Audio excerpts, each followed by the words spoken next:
Howdy, folks. Thanks for tuning in. My name's JB Zelke, and this is the Dusty Vaquero podcast. Punchy, poetic, pure.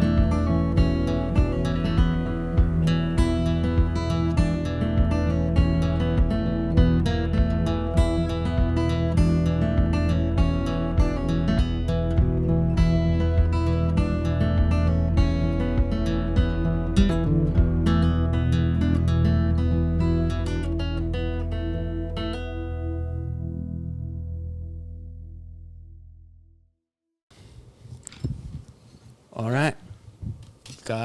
We're in Danno Simpson's house. Now podcast studio. In the outskirts of Denver. Yeah, how you been, man? What have you been up to? Good, dude. Just hanging out. Finished last year. It's January right now, so laying low, getting ready to hit the road again. Yeah. You got a bunch of projects that you've been working on recently. Yeah, music. A lot of music. I write a quantity and a lot of different stuff. So we're about to put out an acoustic EP, and then we start cutting another. It's an 8-song EP, so I count it as an album. Yeah, an 8-song album. And then another 10, 12-song album, hopefully during summer. Heck yeah. Yeah, that's sweet. Well, so let's 20 songs. That's a pile of stuff you've been writing, because we'll circle back to that, but let's start off with you had a pretty interesting childhood, not the childhood that everybody else had. Yeah. And you moved around a bunch. You've lived some pretty exotic places. So tell us like kind of how it went growing up for you. Yeah, so I'm a son to 2 South African immigrants. My dad was a ex-professional wrestler, and my mom is a preschool teacher. Born in Dallas, first American, I think, like kind of. In your family? Yeah, there were some cousins and stuff, but like the close, it was kind of crazy. First generation. Mm-hmm. Grew up in Dallas, so I was born in Dallas, moved to Atlanta, our house burnt down, moved back to Dallas, so we moved back to Atlanta, and then we moved to Colorado, and then we moved around a decent amount in Colorado for the past.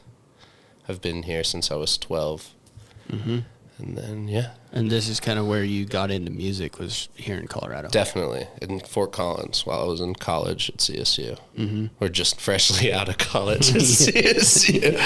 Yeah.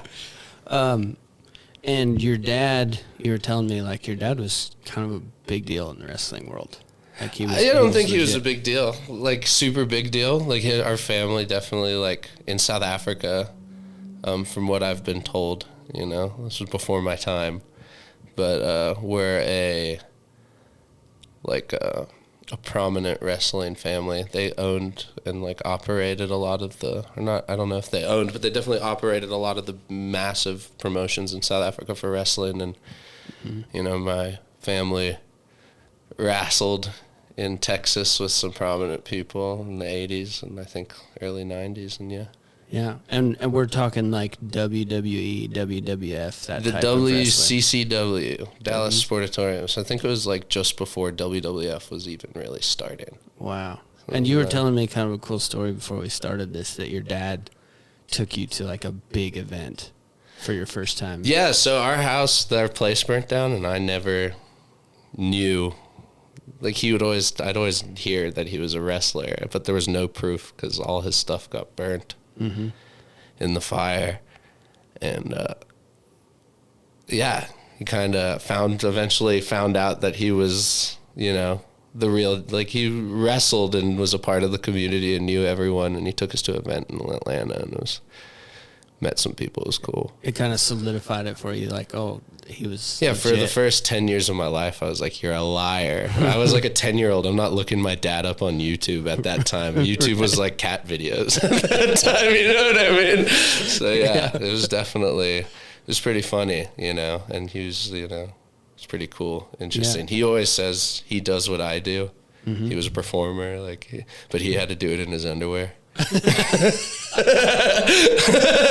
was like, he's a South African dude, so he's got that thick accent. He was It's hilarious. Yeah, he was like, I had to do that in my underwear. Yeah, all you bitch and moan about about this and that. It's like I had to jump off shit. I was like, I get it. You're right. So every time he gives me advice about the business and stuff, there's a lot of parallels. It's promotions, it's ticket sales. That's what I do. I play music. So right. And then you were just we were talking before we started the podcast. I lived in South Africa, kind of for little spurts. Yeah, but they're South African. You would go back there pretty regular as a kid. Yeah. Like you even speak Afrikaans. Yeah, my parents never really taught it to us, but they would always talk it behind our backs. It's like their secret language. And when I was young, and like young enough to Google how to learn a language, so like 13, 14, I would spend I'd lay up in my bed with a phone, or like 16, whenever iPhones were invented.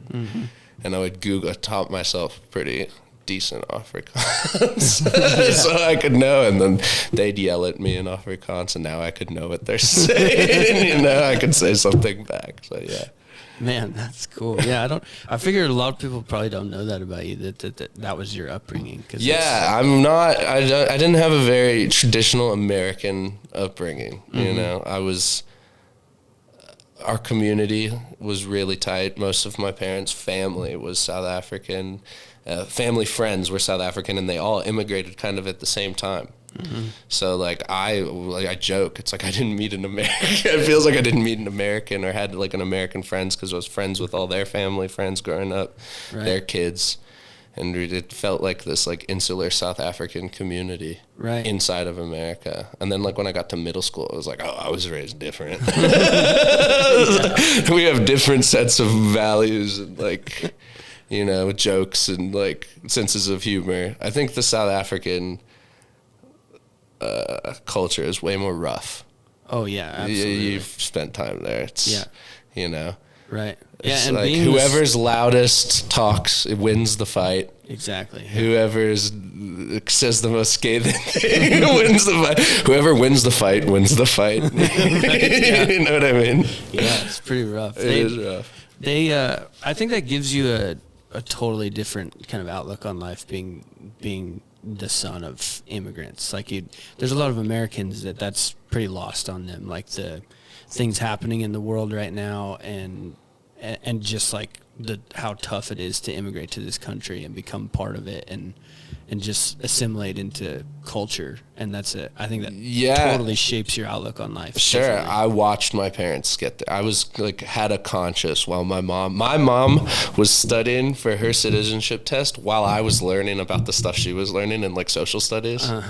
So I have vivid memories of her trying to help me with my homework, because she was learning the same thing to take her citizenship test. That is crazy. I was like, Thomas Jefferson, go. And she would have to tell me. It was we'd share. I have a pretty vivid memory of that. I was young. Yeah. But definitely, it's very interesting. It's totally different.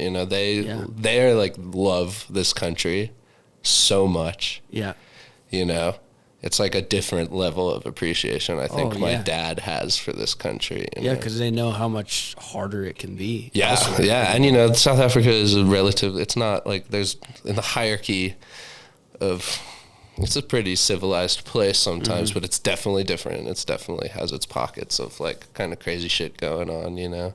And it's a small country.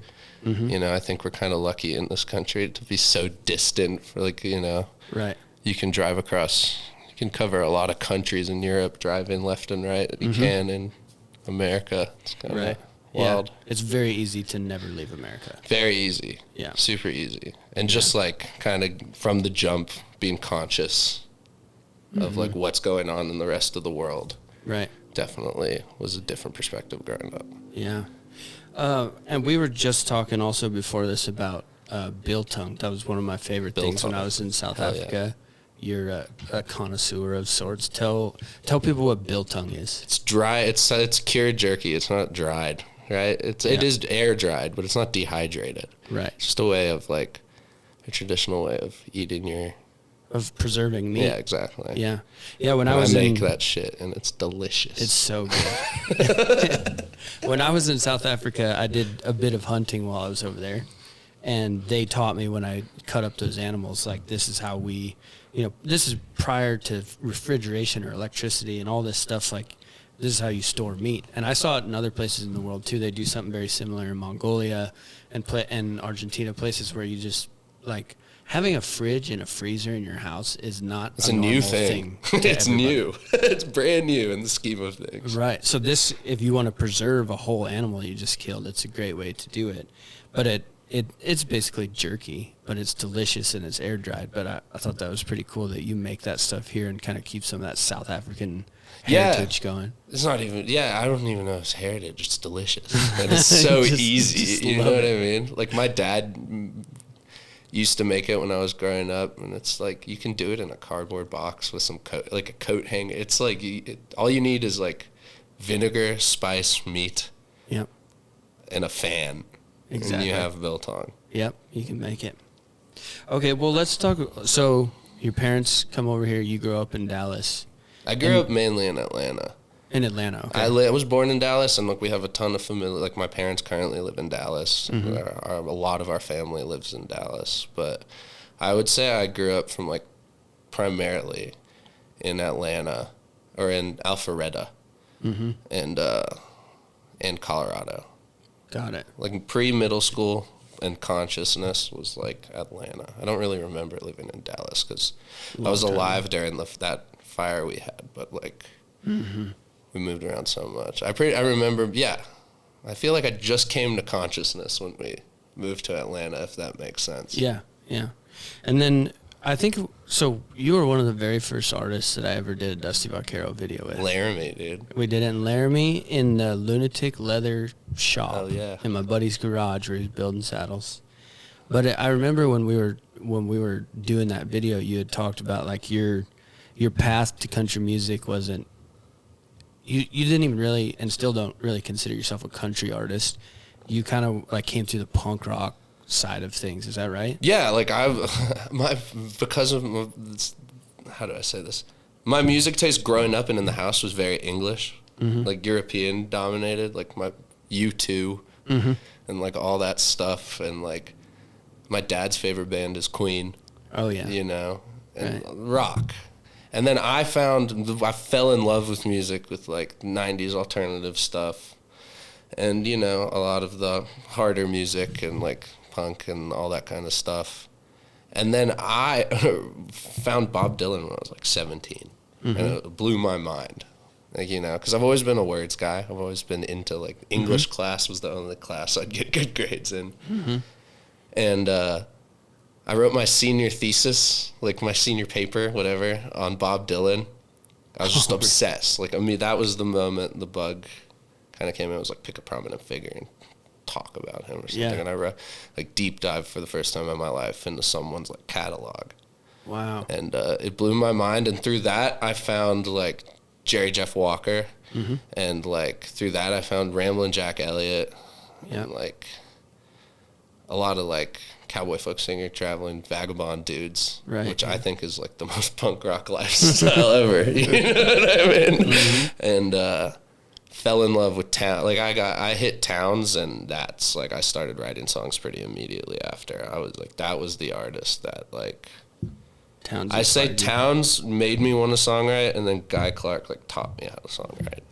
Oh, that's cool. That's, like, I was obsessed with their catalogs. Yeah. I would, like, skip classes to, like, do that. Like, just, it was crazy, kind of weird feeling. Yeah. Like, the minute I found their music, I was, like, looking around at school, and I was like, fuck this place. Fuck this place. Yeah. I was in college, just like, yeah, this is not for me. Kind of immediately ruined school. And was like, because you find out about Towns' story, and he was like, he made a living playing songs and being this, like, mythical creature that, like, floated around the USA, abroad, and, had the craziest, most beautiful songs that I'm still obsessed with till this day. Yeah, one of the greatest, maybe the greatest songwriter of all time. In my opinion. Yeah. In my opinion, for sure. And, I didn't really know what I wanted to do in college, and his story is as big a part of him as, like, his music once you get to know, like, his stuff. And it was the first time I ever heard someone could be a songwriter. You know, I always thought you had to be like the Stones or the Beatles. That was like you know what I mean? I thought you had to be like this crazy band. And I was just a kid playing guitar in my room. Yeah. I was like, this is like 30 steps away. And then I found Townes Van Zandt. I was like, this is 1 step away. Yeah. I just have to write the song. Yeah. You know? When did the guitar playing start? Did you teach yourself how to play guitar? Yeah, I had like 1 or 2 lessons growing up intermittently. We moved, and it feels like every time we moved to like, I got it. I started picking up the guitar my parents bought me when I was like 12. You know what I mean? Because it would be like that weird like 3-month adjustment phase before you met any friends or sports started. Right. And then once that happened, I was like, fuck this guitar. Like, I'm going to go have fun. Yeah. But I've been playing intermittently, and I've always loved it, and like covering songs, Chris Cornell songs and stuff like that growing up, Sublime songs. Yeah. And then when I was like decent at guitar, like enough to like keep myself entertained for hours, I found songwriting, and that just blew my mind apart. That's when I like became addicted to it. Right. And then you went to CSU. Yeah. And you were there. Colorado State. You were hanging out with our mutual friend David Miner. Yes. And David Miner played a pretty big part in your musical career. 100%. He DM'd me. I posted like me covering a Townes Van Zandt song, and I think he DM'd me. He's like, "Hey, you're the only other person in Fort Collins that's covering that knows like is playing Townes Van Zandt. We should hang." Yeah. And he took me to my first open mic, and I remember like I played Rock Salt and Nails. That was the only song that I felt comfortable playing. And like I got a gig, like literally From that open mic. from that open mic. That is sweet. Some dude named Stu. If you're listening to this, Stu, I miss you wherever you are. I think you're either in Puerto Rico or North Carolina. Stu owned this place called Orville's in Red Feather, like up in the Livermore, Way up in the mountains, way up in like north of Fort Collins. Yeah. Like, and he was like, "God, now $150, 3 hours," and I was like, "Dude, yes, I'll drop out of school for this gig." Like, yeah. and yeah, I played there a shit ton with David. That was like our stomping ground. He sold it out one night. Oh, and sweet. I opened for him, and it was like that night was like my, like I'm doing this, you know? Yeah, life changing. Life changing for sure. That is awesome. And it's only like 70 people can fit in there. It's like a bar in the middle of nowhere. And but it was like the party, and David, you know, is a ripper. Oh yeah, one of the best guitar players. Yeah, so like I think he's doing Freeborn Man. Yeah. And like just like had this place like in the palm of his hand. And I watched him, and I was like, "Oh, okay, yeah, this is what I'm going to try to do now." So yeah, definitely. Big part. I love That's that crazy. dude. Yeah, David is one of the greatest. We talked about this last night. He's like one of the best dudes you'll ever meet. And like one of the most brilliant songwriters. When I first started writing songs, like the first EP I put out, like it was so nice having someone who I like was just, I would literally come to him and be like, "Is this good?" And he'd be like, "No, this sucks, dude. You're ripping off this." Like, no, go back. And like, he had been writing songs before, like for a while. And he was super honest with me. It was like such a great thing to have, was like a friend that was brutally honest about my songs right at the beginning. Yeah. He'd be like, "This sucks." And I'd be like, "Fuck you, dude." Like, these are my feelings, man. But it like points you in the right direction. Yeah, no, I mean, you know, and like he would share me songs, I share him songs, and like, you know, it was just a really great. And then he moved away from Fort Collins, you know, and it was just, he's killing it in down in South Texas, you know. Yeah, He's such a great. I couldn't have asked for like a better. And I was obsessed with songs and learn. It was like literally trying to do like. I dropped out. I got in a little bit in trouble, and like I left school, started playing music kind of because of that. You know what I mean? I was just like, fuck it, let's give this music a try. I've already messed up my life a little bit. Like, can't mess it up more by being a musician. That's true. And like just having that learning ground was just so lucky. I don't think about that a lot, and I'm kind of thinking about it right now in the moment, how and fortunate you guys, I was. Like the first real touring you ever did was with David. Yeah, right? dude. I think we had both gotten dumped. And we literally were sitting in his apartment in Fort Collins where I recorded the first EP, and like he mixed and mastered it and recorded that for me. Just like on literally a setup just like this. Really? In his dorm room. Yeah. Or not dorm room, well, like apartment camp. Yeah. Campus apartment. And yeah, dude, she's just like, we both got done. She's like, let's go to Texas. And my uncle had like, he was renovating this like restaurant flop house thing because he does a bunch of home renovation stuff. He's like, you can stay here, and there's roaches and fucking fruit flies everywhere. And it was one like construction site, and we lived there for a month in Texas. And we tried to book as much as we can. And we just booked bars, and we drove around Texas, and like, I actually have a song on this. I wrote it back then, and I had like rewrote it now to kind of make it actually good. But this it was about us not knowing how big Texas was really to drive around, and we booked like Houston Friday, Abilene Saturday.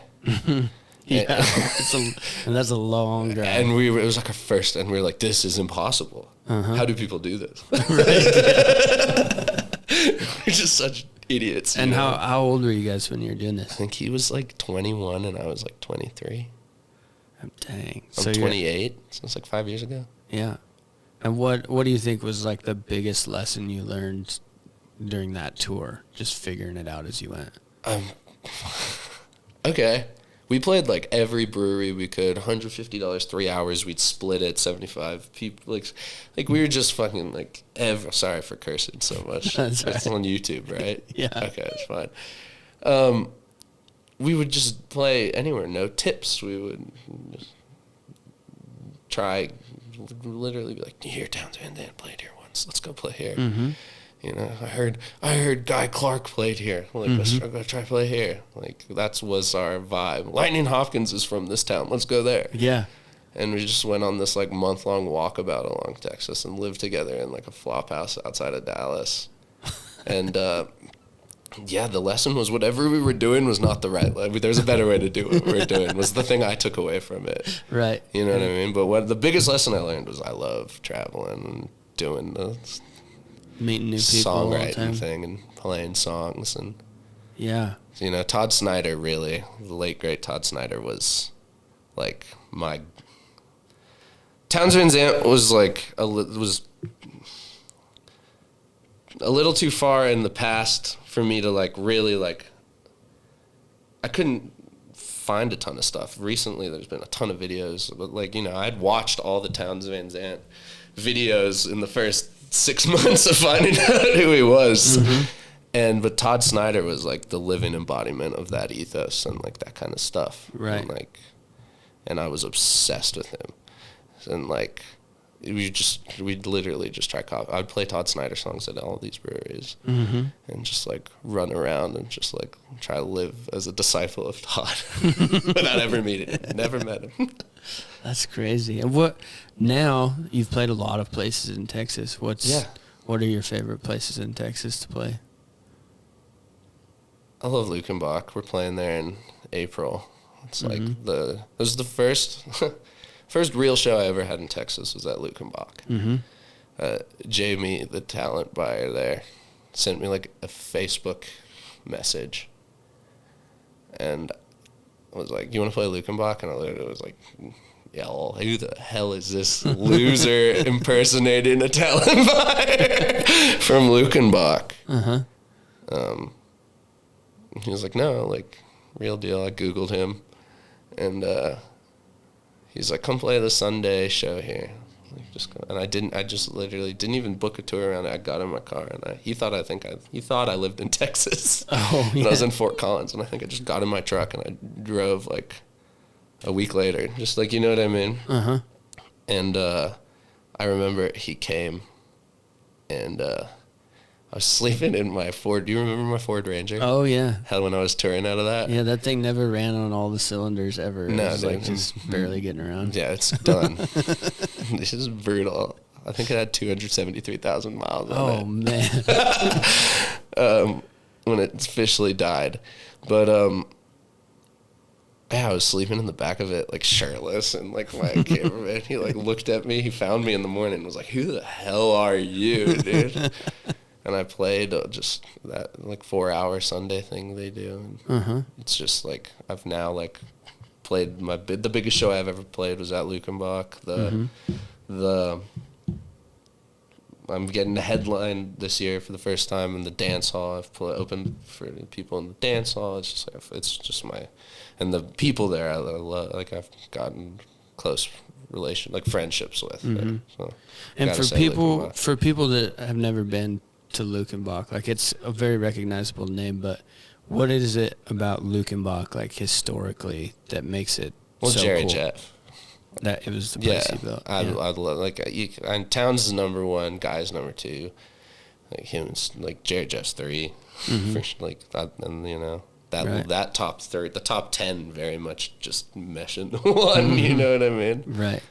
So, that's kind of, you know, how I started this, was just like, oh, this guy played here, let's go check this place out. And then, like, I would go and watch a show there, and then I would, like, be like, hey, can I play here? And they're like, yeah, maybe for free. Right. And I'm like, okay. I think that's, it seems to me, kind of from the outside looking in, since I'm not a musician, but that seems like that's a huge part of making it work. If you want music to be your job, you need to do, at some point, what you're talking about, where you jump in your barely running car in Fort Collins and drive to Texas just to play a show for the sake of doing it, and you're not going to make any money. It's the pirate's life for me. Yeah. It's a, you got to do it. It's a grind, and it sucks, but I feel like that's what makes you a better musician, and that's also what kind of separates people from, I like playing guitar in my basement, from the people that are like, I want to do this all the time. And it's definitely like, there's a lot of paying your dues. Yeah. It helps if you're delusional and over-romanticize everything, like I do. You know? Right. You know, I can romanticize the pain away. Yeah. Be like, wow, this was great. Like, you know? Right. I mean, there's I lost like thousands of dollars. but it was fun. Awesome. I mean, there's like the occasional outlier who just blows up. Sure. That's so rare. The majority of, and that's the part that people don't see also, you know, like, you turn into a 10-year overnight success, and people, you know, maybe your music is huge and it's all over the world, but they don't, like, so many people did that and lived out of their cars and were just grinding, playing these horrible shows to the back of people's heads for a long time before they ever get to that spot. You got to. It's I don't know. The dues thing is, I feel like, real. But it's mainly personal dues, you know. If you got your shit together, yeah, you don't have to pay money dues, right? You know. Yeah. But everyone's got their shit, and I think the life and the lifestyle of a singer-songwriter and a touring musician, like, it'll beat the ego out of you, and if you can just look at it as a good thing. Yeah, the whole way through, and just be like, well, I'm going to have no ego by the end of this. That's going to be sick. I'm going to be zen as hell in like 5 years. Yeah, that's, you know, I guess that's an upside to it. It kind of will help you, once the success comes, manage it a little better. Yeah, hopefully. You never know. So the first music that you ever recorded was with David on a very simple setup. Yeah, that Honest Work EP I put out in 2020. Yeah. And November 6th, 2020. November 6th, 2020. So then what other stuff, like, what was the progression in the recording? Did you go to a studio for your next stuff that you recorded? So I went to Clubhouse Recorders, who I still do all my music with. It's Ben Walgoski in Golden, Colorado. He toured with Jeff Crosby for a long time. Steel player, wicked engineer, producer. He's my musical shaman.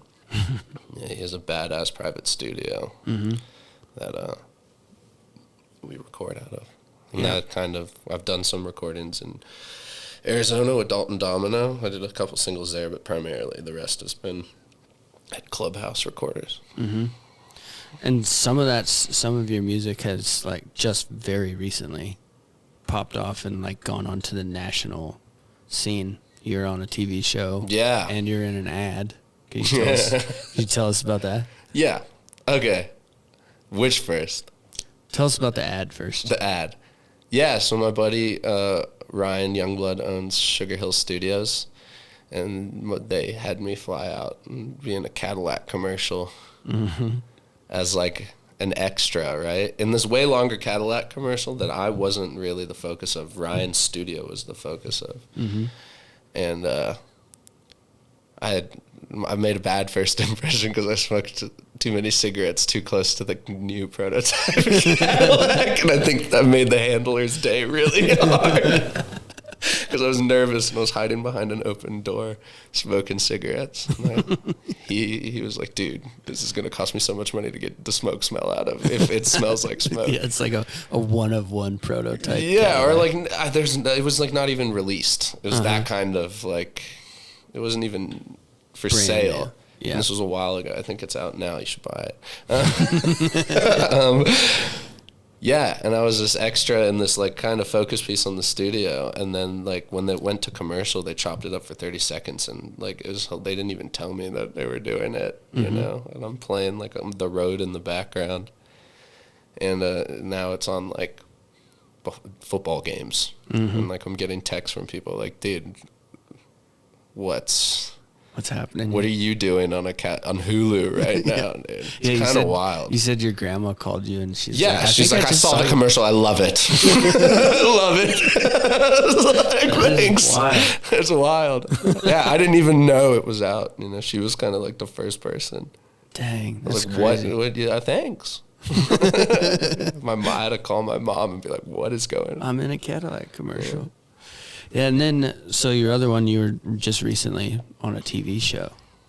Yeah, not on my music. I got a song on Landman. Yeah. Landman. Do you know what the episode was? Yeah, episode 7. Episode 7 of season 2. Season 2. Yeah, so you can find his music on there. That's pretty dang cool. That was an honor. That's been a bridge. We were talking about this last night, that just Taylor Sheridan shows in general, they really make an effort to use smaller, sometimes independent artists, and it can do a lot for getting their music on there. It's crazy. Just the whole crew, Andrea and like everyone involved on that side of things, that like is really leading the charge in that specifically, and like in this kind of massively genre of red dirt, Americana, blah blah blah blah blah. That's all kind of lumped into one. Right. You know, there's a lot of people fighting the good fight and like trying to help people just to help people, you know, because they have a platform. They're definitely those people. Yeah, that's awesome. It's cool as hell. So cool. It's just such an honor to be, you know, part of it. Yeah. The loser they pick. Like me? Like, what? Okay. Yeah, that's great. Sure. And then, so you talked about it earlier, but you've stacked up a bunch of new songs. Yeah. That you've got. They're not ready to come out yet, but they're getting close. Yeah. Well, I have an 8-song acoustic EP, and then I'm going to do like a 10, 12 song record pretty directly right after that. And we start cutting that now, but I'm sitting on so many songs. I've been kind of riding up a storm the past year and a half. Right. And you were just telling me earlier that you try and write a song a day. Yeah, I try to do something creative. I consider it my job. That the touring is like, the bills got to get paid, you know, somehow. But if I could, I write. That's like off a lot, and it's not even writing. It's just making something. Right. You know, I try really hard to get a full song out in the day, but sometimes it's like, okay, I'm just gonna do a bunch of long form poetry, prose today. Right. Yeah. Just work on your craft it's weird. I want to be like a 10,000 hour guy in songwriting one day, you know. Right. I haven't gotten there yet, but. And when did that start that you were like, I want to try and write a song every day? How long's that been? Like since I started. And that's like 2019.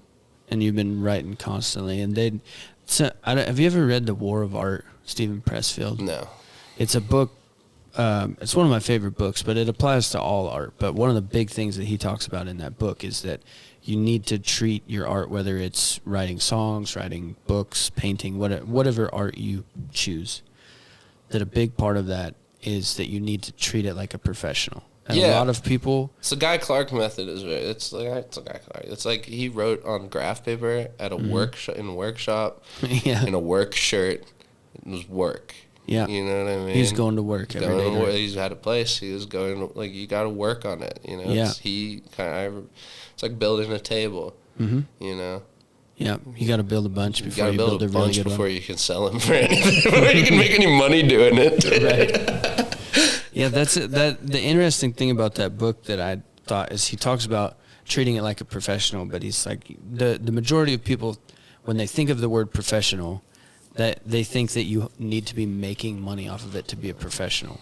But what he says is that that's not the case if you're a professional, like if you have a 9-to-5 job and you don't really feel like going today and you don't feel that great and you don't want to go, you still go clock into that job and you go to work. And he was saying you need to treat your art the same way as a professional, that even if you don't really feel like writing today, just write. Like it doesn't need to be the next big hit, but you should write something and write every day. And I think that's like some of the best songwriters I know. I've heard that from them too, that it's not a kind of here or there thing. It's something that they take really seriously and they practice, and it's like a muscle that you work out. Yeah. And sometimes like you can get hurt writing songs. Like your brain can kind of break. You know what I mean? And like sometimes it's kind of the way you gotta force yourself to take that rest day. You know what I mean? Right. Like, or your work will suffer. Does that make sense? But you have to actively do something every day in I don't know if tribute's the right word. You gotta honor your craft. Right. You know what I mean? You gotta treat it with a lot of respect. Yeah. And want to be like practice it. If you want to be good, you know. Right. Like, and I don't necessarily want to be good, but I want to, I think everyone should like try to maximize their potential at whatever they choose to do. And I think the best way of doing that is doing it. Right. You know what I mean? Yeah. If you're given a gift, it's kind of insulting not to utilize that. If you're as a gifted songwriter or guitar player or whatever you're good at, to not sort of honor that gift is kind of spitting. Yeah, but it's crazy. Yes, it's not if you're not that good at it at the beginning, like I was. Like I would have to work at it. Right. I've written so many shitty songs. I got a Dropbox folder full of songs that I will never release, and I had like a comical level bad. You know what I mean? I feel like I know some people like I won't say any names, but they're like the laziest songwriters in the world. And then you gotta write, and like they'll write one song a month, and it'll be the best song you've ever heard. Yeah, you know what I mean. Everybody's a little different. Everyone's a little different. So it's the way that's worked for me. Definitely that. Just grind it out. Yeah, just do it. Last night we were hanging out with Cade Hoffman and Max Allen. Yeah, they played over at Globe. At the Globe. And we talked a lot about songwriting, and this just kind of made me think of it. You saying that songwriting is a skill and a profession on its own. There's performing and being on the road or recording, and that's all part of being a musician. But there are people, and a lot of people out there, that are just songwriters. Yeah, and they don't write. They're the cool ones. They don't intend to ever perform those songs. They write them for other people or help their friends write songs or whatever it may be. But I was just thinking of that as you said that, especially, I guess, mostly for like the musicians listening to the show. There are people that, like, you don't have to be a performer necessarily. Like honing the craft of songwriting. Yeah. That alone can be what you do. That can be the art that you produce. For sure. I think there has to be some element of playing them. You know what I mean? Yeah, you need to be able to play them for other people. Exactly. And hear them, because it's like an art. It's, you don't know it. That's not necessarily true. I think it's the right thing to do, but you can just sit in your room and play them to your iPhone recorder. But if you love them, good. I think when I say there's a performance aspect of it, is you need feedback, and that can be either from performing or having like other songwriters. I think songwriters is a solitary pursuit, but I think it's super necessary to have community. Right. You don't want to be in your own little like echo chamber where nobody tells you this song sucks. Yeah. Right. Yeah, I think that's like... Because I have a lot of friends that, I hate sending my songs to. Because they're going to be so mean to me. They're going to be so mean. And right now I'm enjoying feeling delusional that this might be the one. You know what I mean? Yeah. So I think that aspect's important. But it's something you can do without having to do anything. And if you want to make money at it, cool. But like you said, you don't have to make money at it to be a professional. Yeah. You can just treat it as your profession. Do it, And if you love it, it's the best hobby in the world. Right. You literally make, like, music out of nothing. Just comes right out of your brain. It's like a magic trick, It's wild. Every time I get a song, I'm like, sick. Thanks, whoever's putting these doing ideas this. in my head. Yeah, this rules.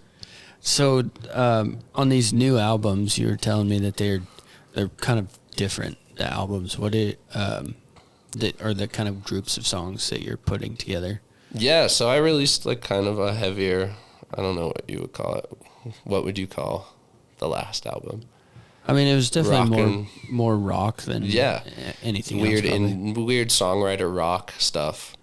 And that was just because what I was writing at the time, I was interested in it. And now I'm kind of finding myself with this collection of songs over my entire songwriting career that are all kind of these really heavily inspired by, the people that I just mentioned. Guy Clark, Towns, Steve Earle, even, it's going to be a 5-piece rock band with a fiddle, so like even like, Turnpike and stuff like that, Little Red Dirt stuff. Right. And you said one of the albums is like pretty honky tonk.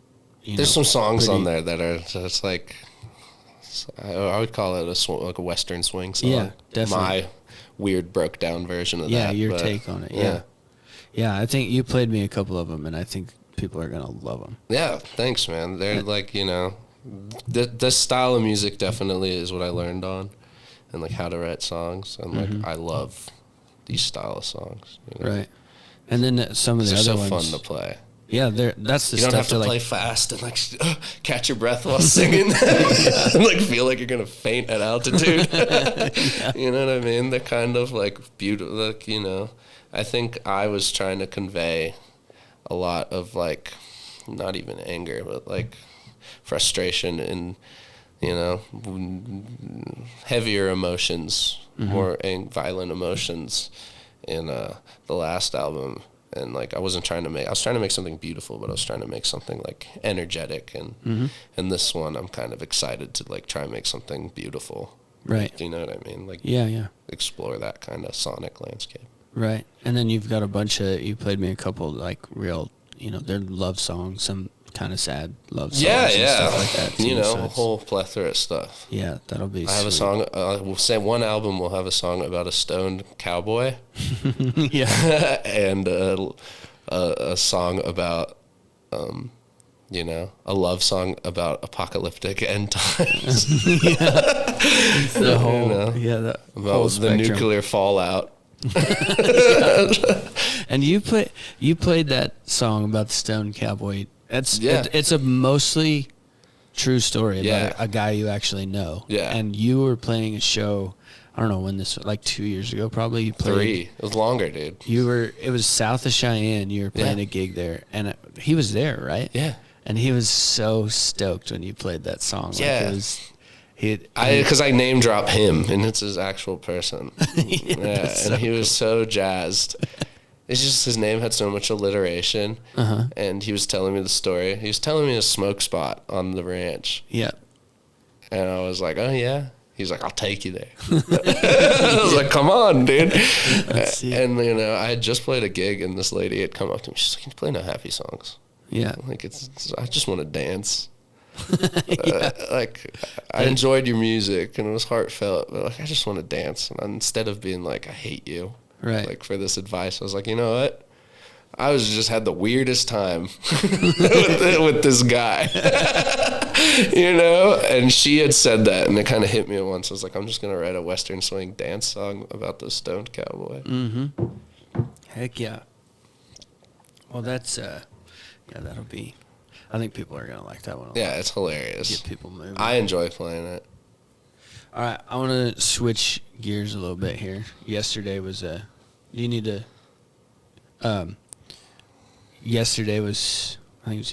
pretty big milestone for you.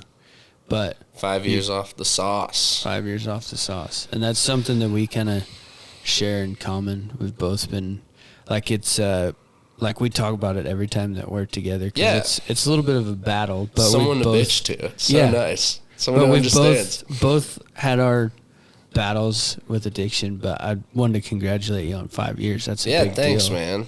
It flew by. It really did. Yeah. Kind of hit me yesterday. I was helping a buddy at work, and I was literally kind of got the reminder in my phone. I was like, dude, I'm not helping you today. I'm going to go celebrate. Yeah. Heck yeah. So how has your life changed from 5 years ago to now? Oh, I was so into drugs and alcohol. You know, I lived that lifestyle of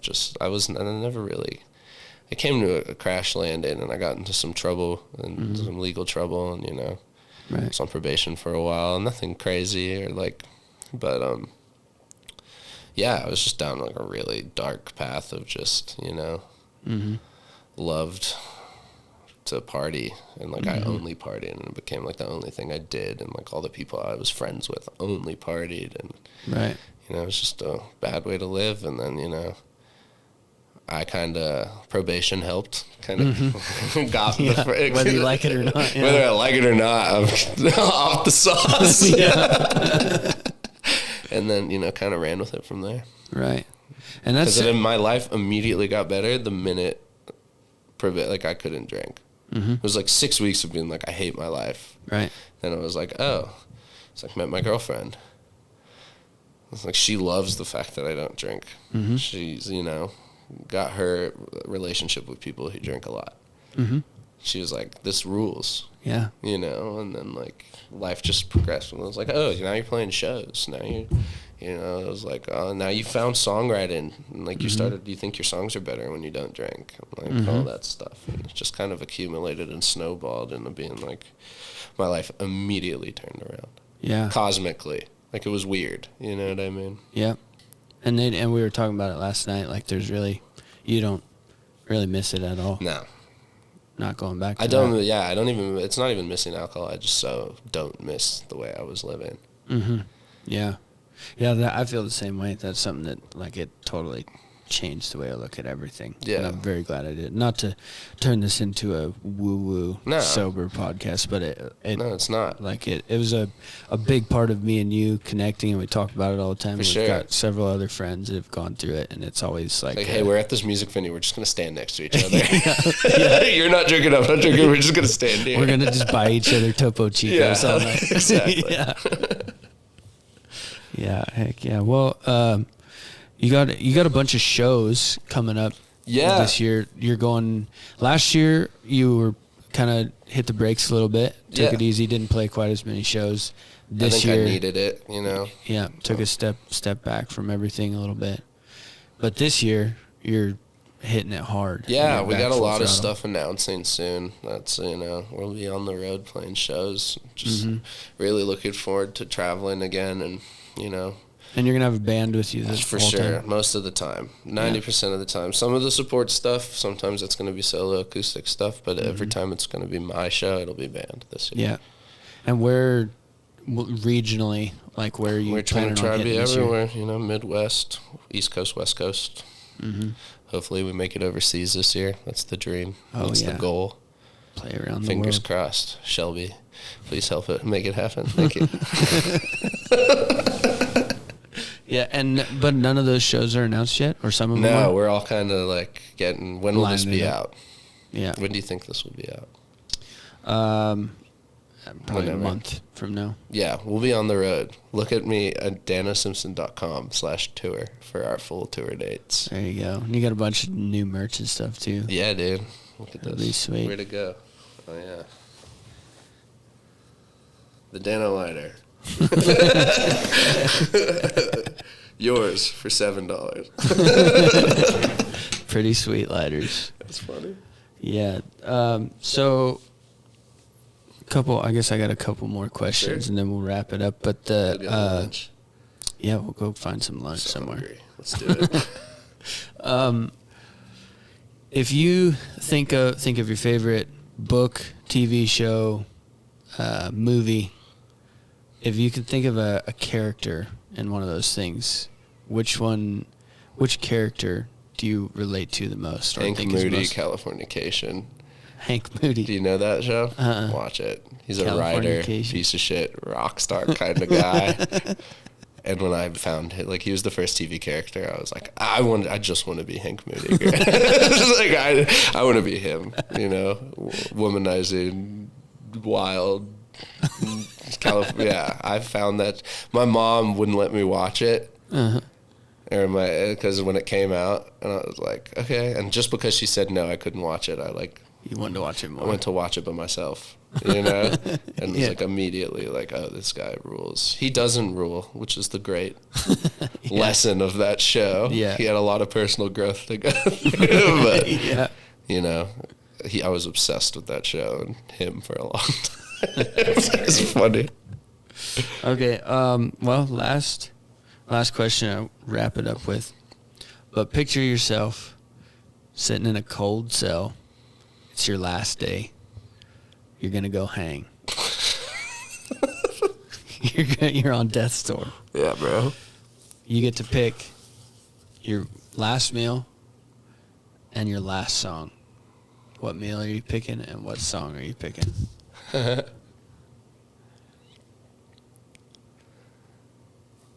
Lamb chops on the barbecue.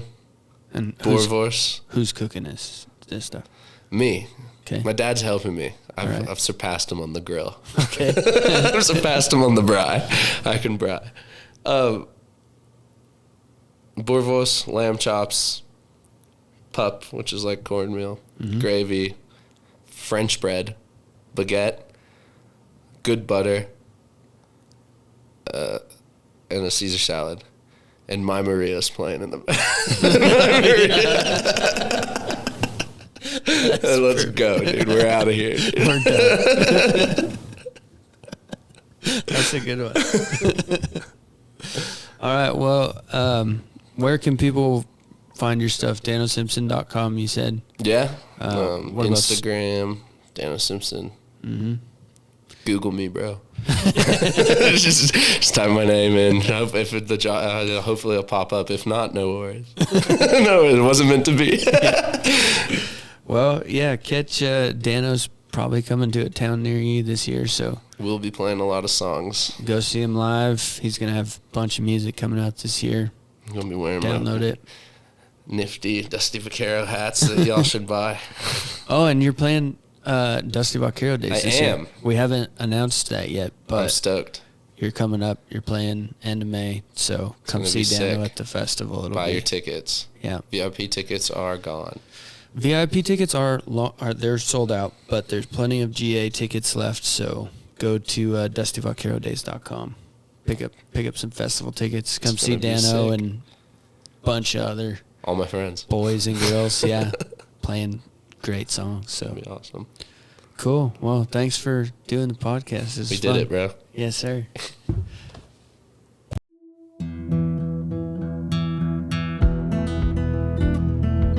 Thanks for listening in.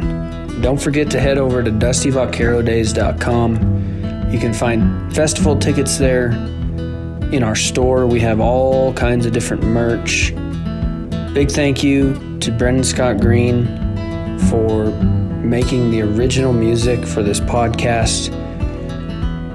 Please give us a review. We'd love to hear your feedback. and tell your friends. We'll see you next week.